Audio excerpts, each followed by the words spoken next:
নমস্কার, আমি মিলিতা রান্নায় আজ থাকছে কড়াই পনির করার জন্য একটা মশলা তৈরি করে নেব। প্রথমে 1 চামচ গোটা ধনে, 1 চামচ গোটা জিরে আর কিছুটা গোলমরিচ দিয়ে ভালোভাবে শুকনো কড়াইতে ভেজে নিয়ে গুঁড়ো করে রেখে দেবো। এবার কড়াইতে দিয়ে দিচ্ছি তেল, পরিমাণ মতন তেল দিচ্ছি, দিয়ে শুকনো লঙ্কা ফোড়ন দিলাম। শুকনো লঙ্কাটা কিছুটা ভেজে নিয়ে দিয়ে দেবো এর মধ্যে পেঁয়াজ কুচি। একটা বড় সাইজের পেঁয়াজ কুচি নিয়েছি আমি। সেই পেঁয়াজ কুচিটা দিয়ে খুব ভালোভাবে ভাজা হয়ে গেলে দিয়ে দিচ্ছি 4-5 কোয়া রসুন। আবার কিছুটা ভেজে নিয়ে দিয়ে দিচ্ছি টমেটো কুচি।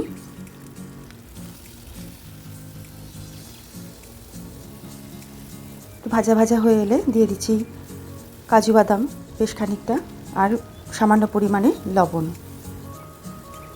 দিলাম। 2 চামচ জিরে গুঁড়ো, 1.5 চামচ মতন আদা বাটা।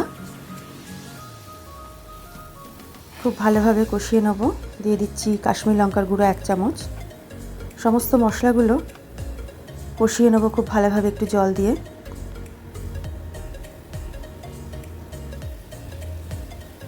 এবার এর মধ্যে দিয়ে দিচ্ছি 2 চামচ টক দই। টক দইটা দেওয়ার সাথে সাথে খুব ভালোভাবে নাড়াচাড়া করে নেব যাতে দইটা কেটে না যায়। খুব ভালোভাবে কষিয়ে নিয়ে একদম ভাজা ভাজা করে নেব, নিয়ে ঠান্ডা করে রাখবো। রাখার পরে একটা মিক্সিতে দিয়ে একটা মিহি পেস্ট তৈরি করে নেব। এবার কড়াইতে 1 চামচ মাখন দিচ্ছি। মাখনটা গলে গেছে। এবার এর মধ্যে দিয়ে দিচ্ছি রসুন কুচি 1 চামচ মতন। রসুনটা কিছুটা ভাজা ভাজা করে নিয়ে নাড়াচাড়া করে নেওয়ার পরে দিয়ে দিচ্ছি আদা কুচি আর চিরা লঙ্কা। তো ভালোভাবে আবার ভেজে নেব। নেওয়ার পর এর মধ্যে দিয়ে দিচ্ছি ডুমো করে কেটে রাখা পেঁয়াজ। পেঁয়াজটা কিছুটা নাড়াচাড়া করার পরেই দিয়ে দেবো এর মধ্যে ক্যাপসিকাম কুচি। ক্যাপসিকামটাও ডুমো ডুমো করে কেটে রেখেছিলাম। হালকা ভেজে নেব। দিয়ে দিচ্ছি পরিমাণ মতন লবণ। লবণটা এখানে সামান্যই দেবো, কারণ মশলাতেও লবণ দেওয়া আছে। বুঝে আমরা লবণটা দেব।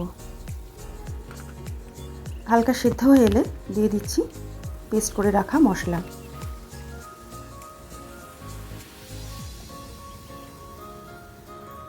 মশলাটা দিয়ে খুব ভালোভাবে আবার নাড়াচাড়া করে কষিয়ে নেব, ভাজা ভাজা করে নেব। দিয়ে দিচ্ছি ভাজা মশলা।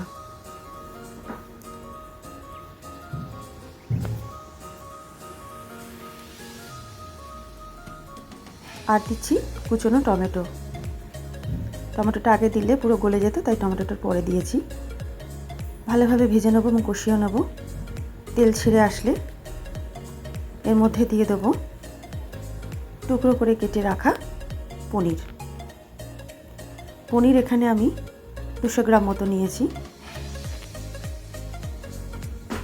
খুব আলতো হাতে পনিরটা মশলার সাথে মিশিয়ে নেব যাতে পনির ভেঙে না যায়।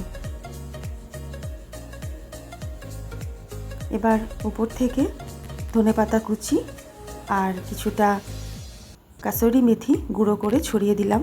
ভালোভাবে নাড়াচাড়া করে নিলেই তৈরি আমাদের কড়াই পনির। এই কড়াই পনির রেসিপি আপনাদের কেমন লাগলো অবশ্যই আমাকে কমেন্টে জানাতে ভুলবেন না। আর লাইক এবং শেয়ার করবেন। যারা আমার চ্যানেলকে সাবস্ক্রাইব করেননি তারা অবশ্যই করবেন।